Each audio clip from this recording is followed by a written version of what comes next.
Another Malakenium can ask the Alan Con to Linka Roisni Kanur online TV channel.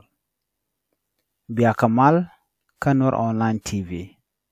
Me jiram jadit Kajan Shangan Yam Kajina me ko biben Kanur online TV channel. Tia Jajian go de subscribe. Ko de ler titi de kan kula mala shub keji. Go rejen wo be subscribe. Ka be like. Ka be comment. Ka be share. Ki bijanywaka nasin kokien. Tinko Kanur online TV channel. Ban ler tin tuog antama. We mon kajan gwasame. Bana killing ka pelpin.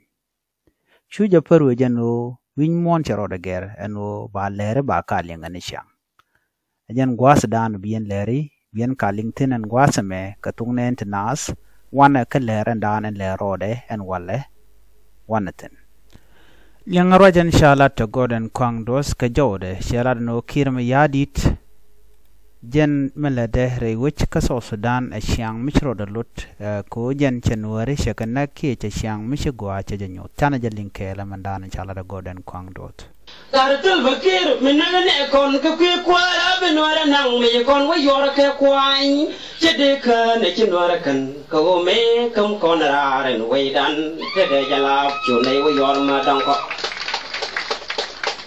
ura gare ona kam na bi chandu nyon ba mundu daga man joni kenerendi bine te yura ye kwai ku chingai no te kon ko la ma chimal go ben ka che bo kam kwar ga nyam chilang ro do chi trong na kor chinang na bang mun dan chi ro do kam nyal ko ko loi fin to Sudan ja ga chuang ga kon nyal chi ga kon kamin nga ja ko ko ga ndo re cha le no nga ben ja reo ko wei dan ko kon rai ma dong ga fal fin Jeroshan dana shala da golden kwang anamo kata dan and kirma yadi chang na the jeka je which kaso Sudan ka longa dan take je jen dan and gurno de nywa ye kel sha jo golden kwang sha janen kamana shalat ka kwi kirma yadi kata dan na ka je ki ta je ga dan and le ro de ke je ani biata kamal ban yo de den bye bye